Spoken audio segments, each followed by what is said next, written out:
Welcome back. This is the second part of the memory upgrade videos. If you have not seen the first one, I highly recommend you doing so before watching this video. But basically I switched the memory modules from a broken 8GB card to a working 4GB card, and in doing so doubling the memory to the working card. In the last scene of the video you could see the card giving a picture while posting. While this is a very good sign, it does not mean that the card is fully working. And to check this, I put the card through a rigorous testing and benchmarking, and I will talk a bit about sense and nonsense of this project. So sit back and enjoy. So the first big hurdle the card has to take is loading the drivers. It is very well possible that the card functions while posting and stops working when the driver is fully loaded. This is a classic sign for corrupt memory. However, the GPU works perfectly. The driver loads just fine. At that point, I shut down the computer and fully reassembled the card. As you can remember, in the last video I only partially assembled it in order to test it. Now to testing. I want to test several parameters before calling this a success. First, a short test. For that I run a couple of benchmarks as well as firmware. During that I look for artifacting or crashing. Also, I check that all the frequencies are within spec, so core and memory frequency. And for that I used GPU set. After all this was fine, I progressed with a long-term test. First, I did a day of crypto mining and later on a week of folding at home. The reason why I first let the card mine a bit is error detection. Because as far as I know, folding at home does not have error detection, and I wanted to make sure that the card works folding, since mining obviously has error detection. I did all that in my main rig, so during that week I also used the PC for my normal daily use, such as a little bit of gaming, video, surfing and such. When I was not using the PC, it was folding or mining. This week is not enough to really say that the card is working in the long term. Ideally I wanted to use the card for a couple of months, but at that point it is safe to say that this is a success. But the current use is still a very promising sign. Should the card nevertheless break, I will make an update. So far we can see that the upgrade seems to last and is stable, but let's talk a bit about performance. I made several benchmarks to see if the card behaves like it should, or rather how a native 8GB card would behave. For that I did run 3D Mark, Time Spy as well as Firestrike and Shadow of the Tomb Raider benchmarks before and after the upgrade. I benched the 4GB card also with Forza, but it got removed from Game Pass before I could run it on the upgraded card. Since I don't really like racing games, that benchmark needs to wait until Forza gets back on the Game Pass. All of the benchmarks were performed on my test rig with an i7 3820 and 16 gigs of RAM. I'm aware that this is not an ideal setup for a sound benchmark, however I think that it will suffice to see the difference between the two. Also, there are enough articles which compare the 4 and 8GB variants. I did run all the benchmark 3 times and averaged the results. To the results. First up, Shadow of the Tomb Raider on the Ultra preset. The 4GB card scored an average of 55 FPS, while the 8GB card managed to get 61 FPS.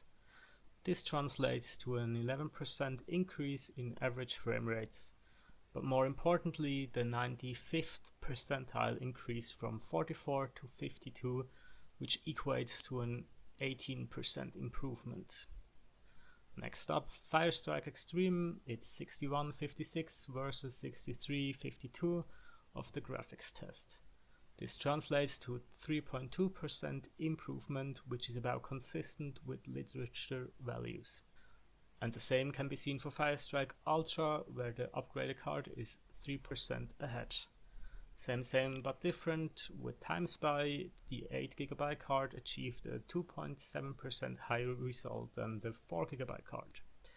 All these benchmarks are to be expected.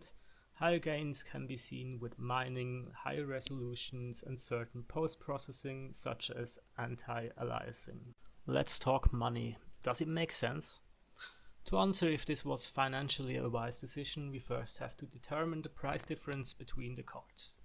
When I started the first part, the 8GB card were sold at around $550 and the 4GB cards went for $350 to $400.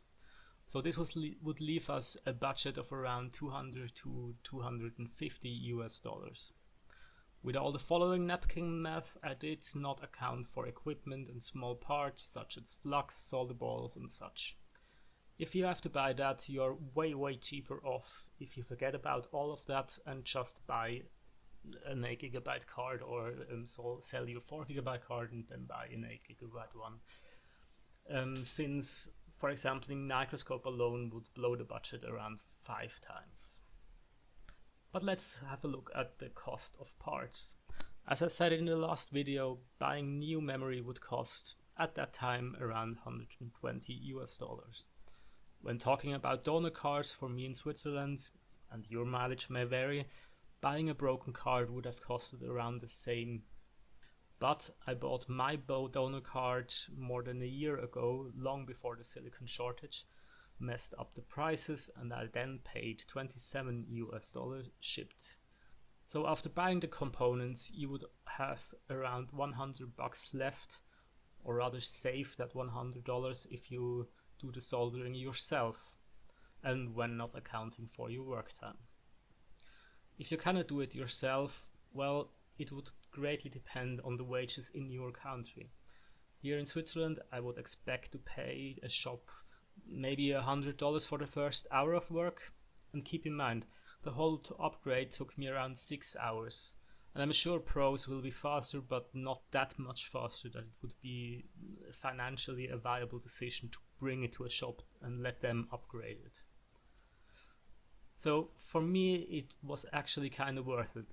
As I said, I paid around $30 for the donor card, and that was it, leaving me around $220 of profits, although I do not sell the card, so this profit is kinda virtual.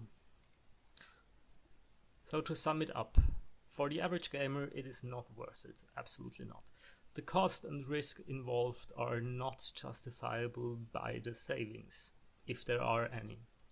It could be interesting if you're an extreme overclocker or something and want a unique card, and say upgrade the RX 480 to 16GB of memory or something like that, but apart of that it's not a viable option.